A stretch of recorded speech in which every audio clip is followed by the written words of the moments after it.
Hey, Sierra. Hey, Spencer. How's it going? Oh, it's going well. Yeah, sure. Oh, You're about to God. experience the best chapel you've ever Okay, seen. I'm here for it. I appreciate the bucket hat that's appearing in all of our Zoom meetings with one another. Yeah. Yeah. I kind of want to keep my brain in my head. I feel like everything is, Sealed. yeah, and the bucket hat helps tether me. Yeah. I'm glad this is going on YouTube. Oh, it's a live recording. Yeah. Exciting. I'm glad the internet will get to see this for the rest of the time. Make it go viral.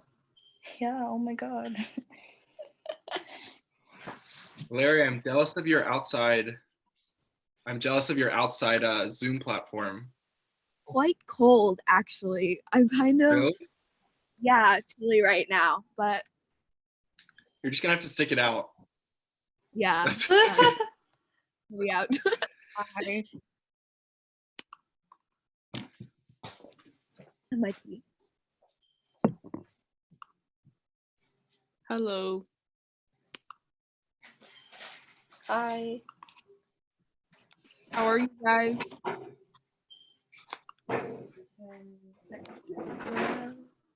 Yeah. You guys don't even know who this is. Oh, wait, is this Sahara? I heard Yeah, your voice, so guys.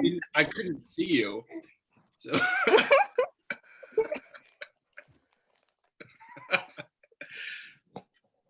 I was like, that sounds familiar. That sounds like Thursday. See Mars? Mars. Zahara here? She is. She was just speaking to us. Oh, that's great. Hi, Dr. McLean. Dr. McLean. Oh.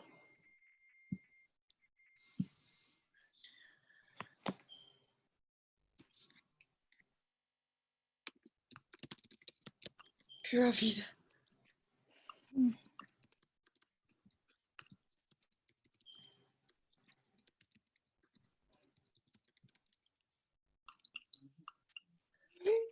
Everybody doing okay?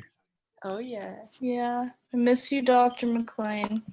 You guys too, incredibly. It's a beautiful day here. Ospreys are active. So goldfinches. The wind, it was a little chilly, but it was good. Nice. Any highlights for you guys?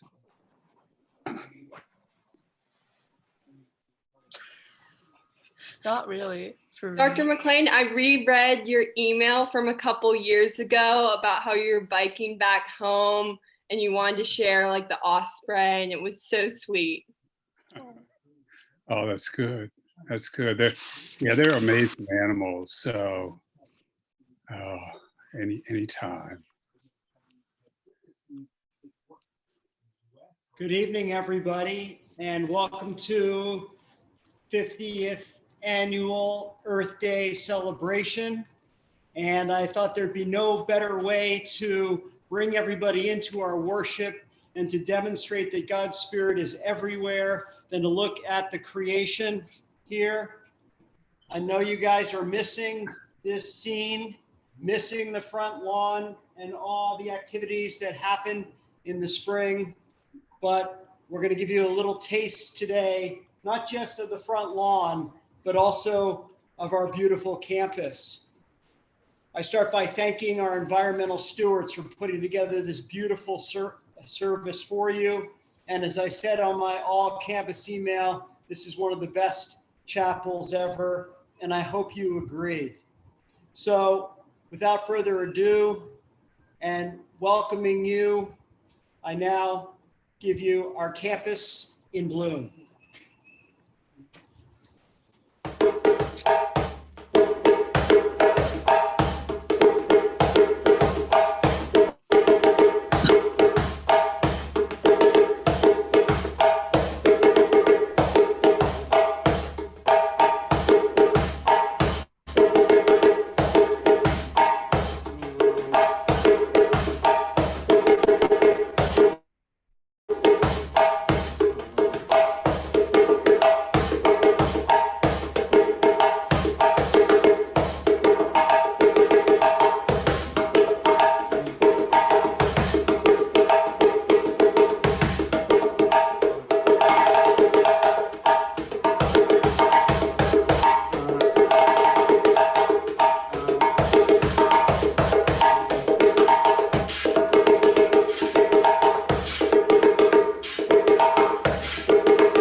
Good evening and welcome to the annual Earth Day Chapel service. Hosted by the Environmental Stewards. Every year on April 22nd, 180 countries around the world celebrate this day to honor Mother Nature. Earth Day was founded by Senator Gaylord Nelson in 1970, who once said, quote, "The real wealth of a nation is its air, water, soil, forests, rivers, lakes, oceans, scenic beauty, wildlife habitats, and biodiversity. Take this resource away, and all that is left is a wasteland," end quote. Earth Day has a great significance to me. I've grown up taking daily walks in the forest with my grandfather and leading monthly beach cleanups in California. Coming to St. Andrews, I love joining the environmental stewards and learning about different ways to let our voices be heard. Perhaps my favorite memory outdoors is the 2017 Spring Long Weekend hiking trip with Dr. McLean, Iris, Sierra, Alex Horgan, Sarah Payton, and more. When I saw my peers climbing the rocks and running trails with ease, I felt a little defeated, truth be told. But when we all sat together by the campfire that evening, I realized that being in nature had fostered a new sense of community for me. During this spring break, I realized that I've taken nature for granted. At St. Andrews, taking walks in the cornfields, swimming in the pond, and picnicking on the front lawn were all luxuries. Now that I'm trapped in my New York City apartment during quarantine and self-isolation, my love and appreciation for the great outdoors monumentally increase. I wish that all of us were on the front lawn together to celebrate Earth Day, but I'm glad to have this virtual service. Please enjoy the poems, reflections, and music provided by the environmental stewards tonight.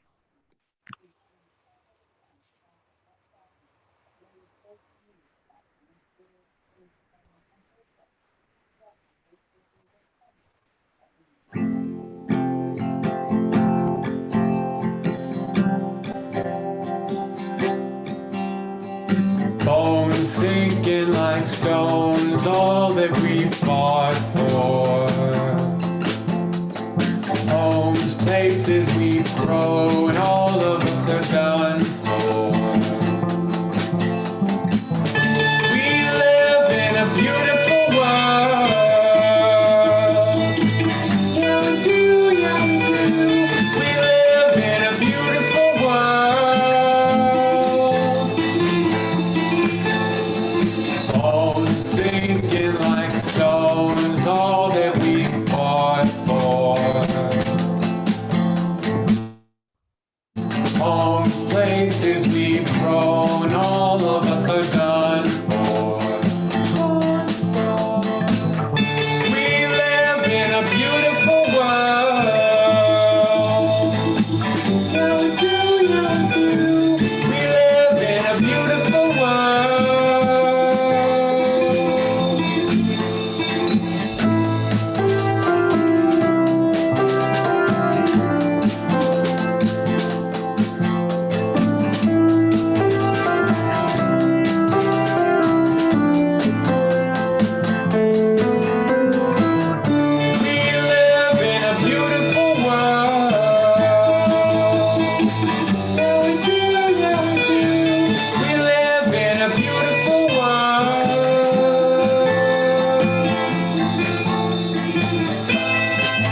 a selection from The Lorax by Dr. Seuss.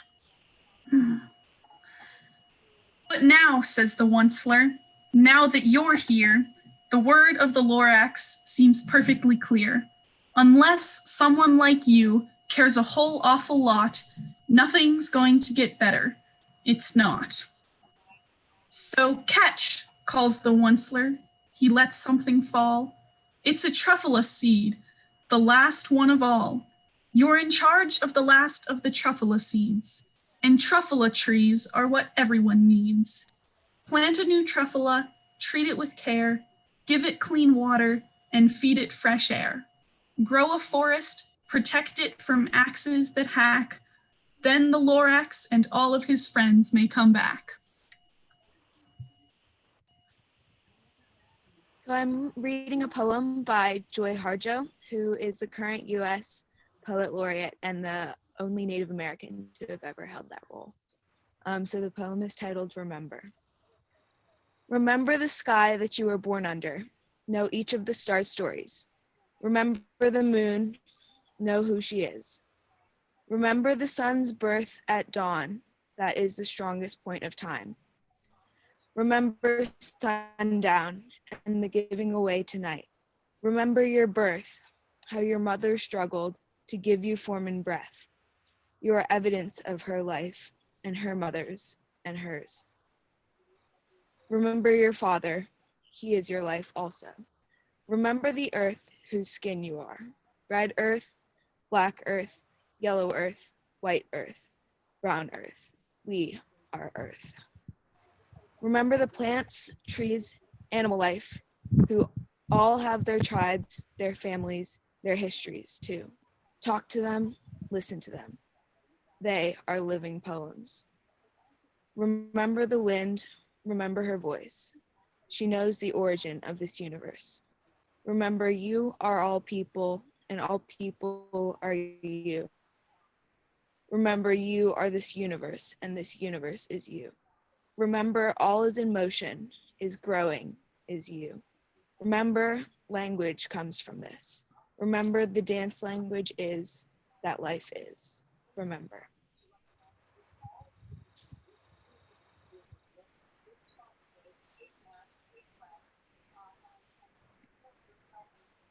Hello.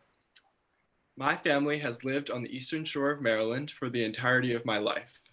I spent a large portion of my childhood outside, kayaking in the Chesapeake Bay, exploring the woods on my grandparents' farm, and running around my neighborhood with friends.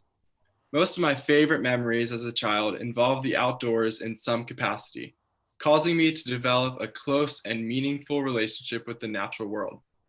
When I arrived at St. Andrews during my freshman year, it was disturbing to realize that this relationship was not a universal experience, and that some people even went as far as to joke about the environment's destruction. During my sophomore year, I stumbled upon a quote by Andy Goldsworthy that states, "We often forget that we are nature. Nature is not something separate from us. So when we say that we have lost connection to nature, we have lost connection with ourselves." This quote resonates with me because it reminds me of the teaching methods of Dr. McLean. For those of you who were not fortunate enough to have him as a teacher, Dr. Peter McLean is someone who has made it his life's purpose to help instill that love for and connection with nature in everyone that he meets. Having had Dr. McLean as a mentor for the first 3 years of my St. Andrews career, I began to realize that as sophisticated life forms, human beings tend to consider themselves above the natural world, or that we are somehow excluded from it. Although this is not true at all. No matter who a person is or where they come from, we are all part of the natural world. Humans must understand that everything we do affects not only us as a species, but the world as a whole. Rather than perceiving ourselves as separate from the environment or ignoring how we negatively affect it, humans must rekindle our bond with it at once. I encourage all of you to attempt to strengthen or rebuild your relationship with the natural world, because only then will we be able to save the only home that the human race has ever known. I hope that you all will appreciate Dr. McLean's message and it motivates you to take steps towards securing a better future for you, your family, and the rest of the natural world. Thank you.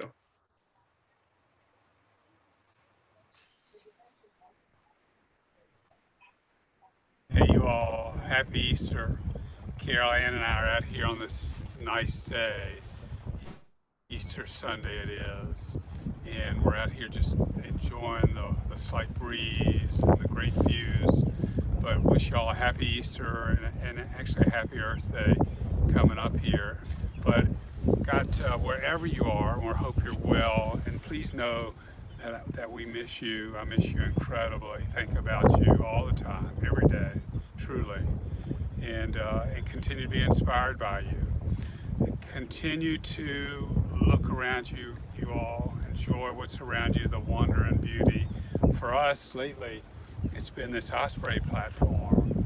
And the male was just there a minute ago. Might have been the female. Female has a little more dark in her upper breast. And the male has an entirely white breast. He's a little smaller. They are long-lived, over 20 years. They mate for life.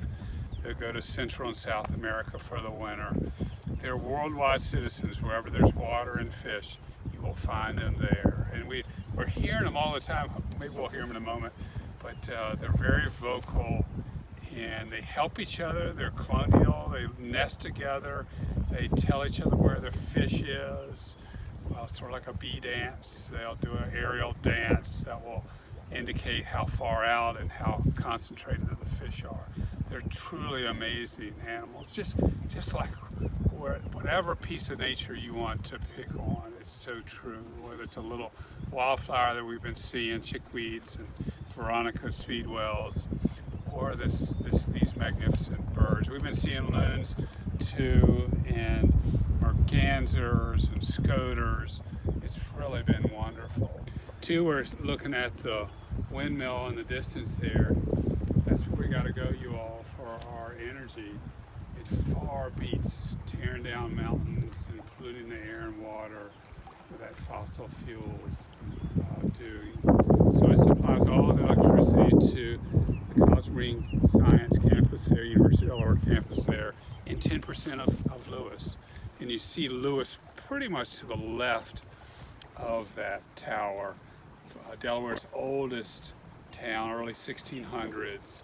And the ferry there, you see, you take the Cape May Lewis ferry, 17 miles across the Cape May, see whales and their relatives on the way. Panning on around, you can see the park that we're right beside, Cape Henlopen State Park. Some of you might remember coming as third formers and hiking with Dennis Forney in the morning, then we'd go to the college in the afternoon. But some of us would get lost in there, and then we'd meet at the fishing pier at the pavilion, where just beyond was the quarantine station in the early 1900s. And yes, both ospreys are back now. It's great to see. And you see one on the nest and one perching there, about to, maybe not. And we built that, Carol Ann's idea. We built that this November team effort, a lot of community members. They're very tolerant of humans. I want to give them every chance. I don't want people to say, oh, well, you know. But in any case, yes, so wonderful. Just listening here, you can hear them.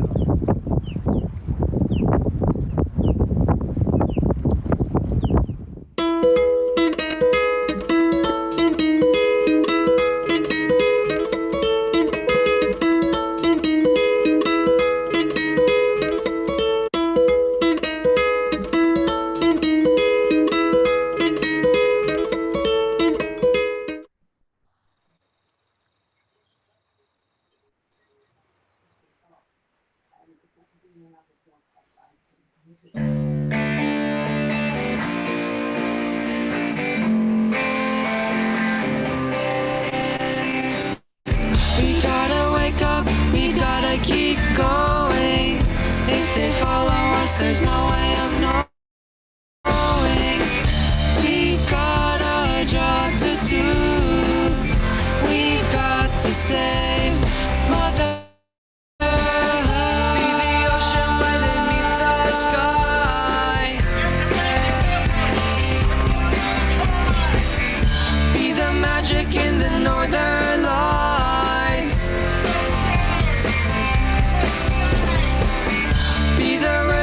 As it rolls along,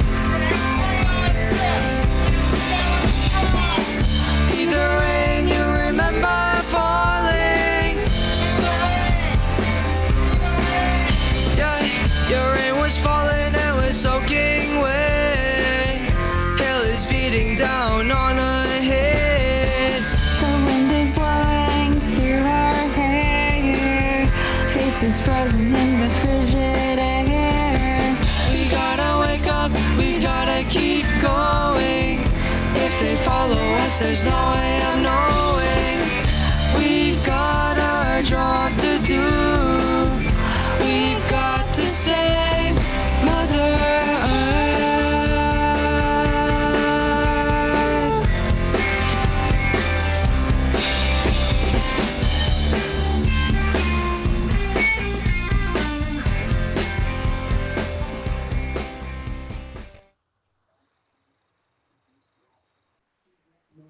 Hi all. So we are going to be reading a poem about Mother Nature by a poet named David Mostrom. Our earth is beautiful as viewed from the sky, but wait, is Mother about to cry? This blue planet shakes and trembles and sheds its tears as it feels the wars and the pain of its tenant spheres. It's the human ones causing the destruction of all that Mother put into production. Millions of eons shifting lands to and fro, forming mountains and valleys and waters that flow. Habitats grown to nurture all her children are destroyed by the greed of human evolution. Has the mother taken all that she can? Is she objecting to the iniquities of man? How many cuts and incisions can she take as species, lands, and forests disappear in man's wake? She gives her warnings as the elements explode, showing how vulnerable humans are in their humble abodes. Catastrophes are spreading across the globe. How much worse will they become? No one knows. The mother is angry and she has just begun to vent her fury as she converses with her son. So beware, human ones, and heed Mother's actions. Let not complacency and avarice become your distractions. Has the mother not provided all that you need? Yet you repay her Yet you with repay. ignorance and contempt as you feed. So open your eyes, human ones, and respect Mother's love. For this is Mother Earth given to us from above.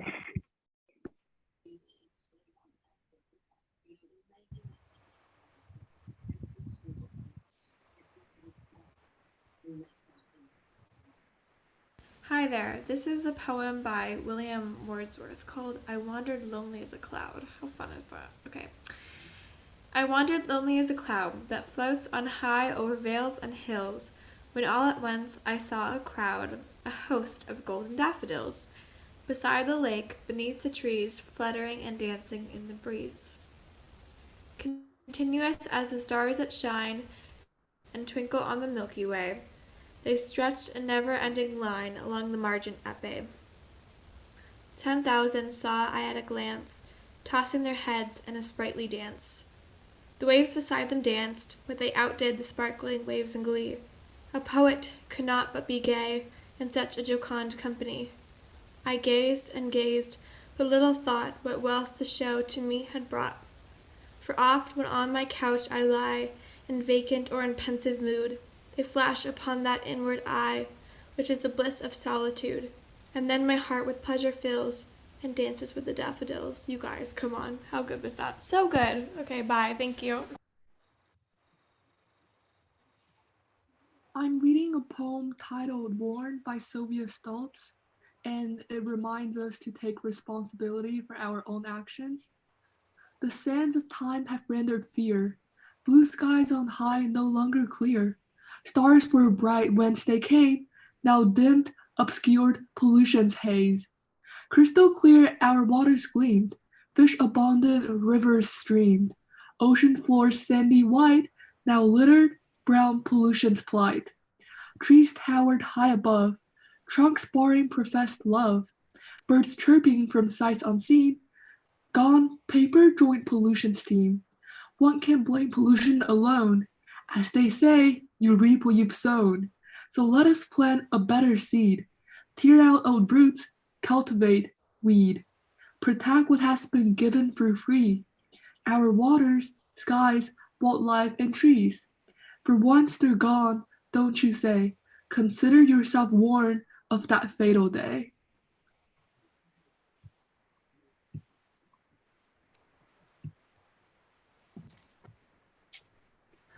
On my first day of class freshman year, I walked into Dr. McLean's biology class and took my seat in the old Amos lab, surrounded by the many animals all staring back at me. Before everyone even had the chance to introduce themselves, Dr. McLean began playing a track of whale sounds and instructed us to simply sit in silence and just listen. Me and my classmates began looking around the room at each other with faces of pure confusion and blank stares, questioning what the year had in store for us. Upon the conclusion of these whale sounds, Dr. McLean asked each one of us to make an observation of what we had just heard. Immediately, I questioned myself, what observations were there to make about a bunch of whale sounds? However, after all my classmates had shared their brief observations, Dr. McLean instantly began noting so many of his own interesting insights about the sound, tone, and pitches of the whale noises. It was not until he played the whale sounds a second time that I understood and fully appreciated the many marvels and beauties of nature and the environment. The first time my freshman bio class went on the bio barge, all we could do was complain. Half of us about the fact that we had to wear life jackets, and the other half regretting not dressing for the weather despite multiple Canvas notifications from Dr. McLean. We followed the path in the woods to the bio barge, and one by one began filing into the boat, huddled around each other, waiting for the noon bells that would signal the end of class approaching. However, it did not take us long to once again realize how fun going out on the barge was, even when we only had about 15 minutes left of class and questioned whether we would make it to lunch on time. Not only did we get to spend time outside in the fresh air on the water, we loved and appreciated the camaraderie that nature invoked. We helped each other take careful notes for our flower and bird studies and had fun catching fish in Knoxontown Pond and bringing them back to put in the fish tank.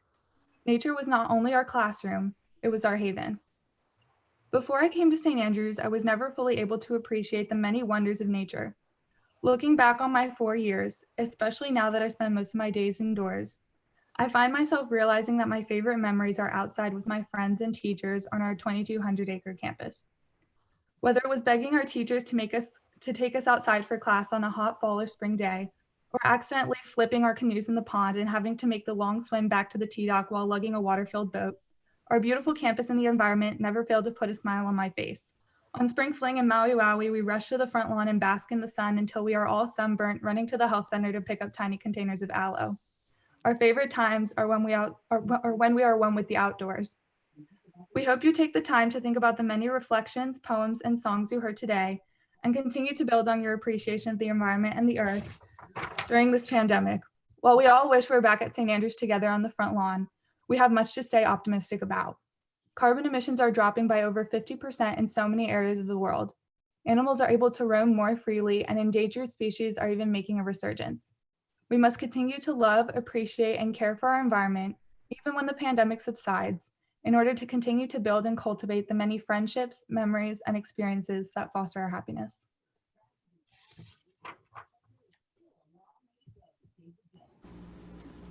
Hello, my name is Paco. I come from Senegal, West Africa. I grew up Giro's family. My old brother and old family play drum. I'm gonna play one song named of Makru. Yes.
Thank you for your likeness.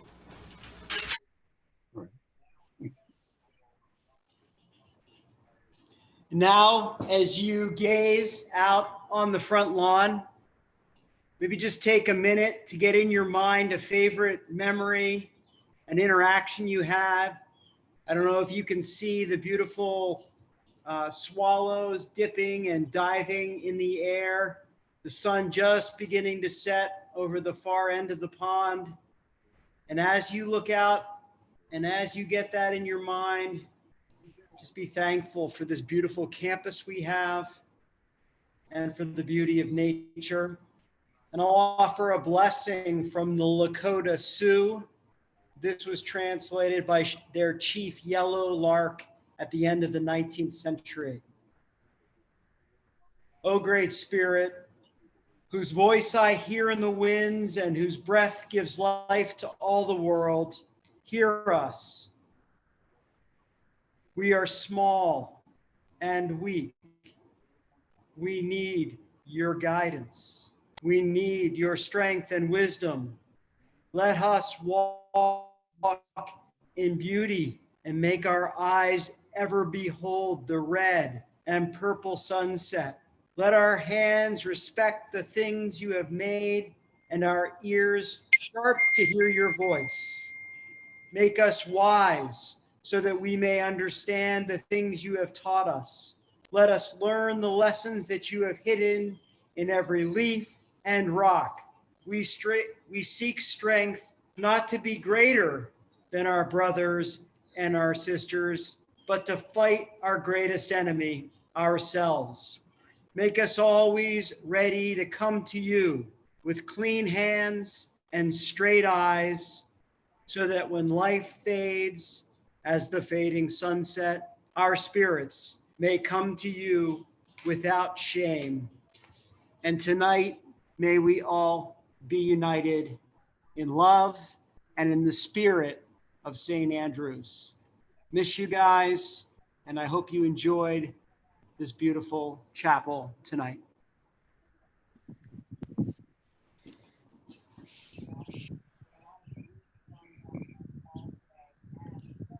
Thank you, everyone.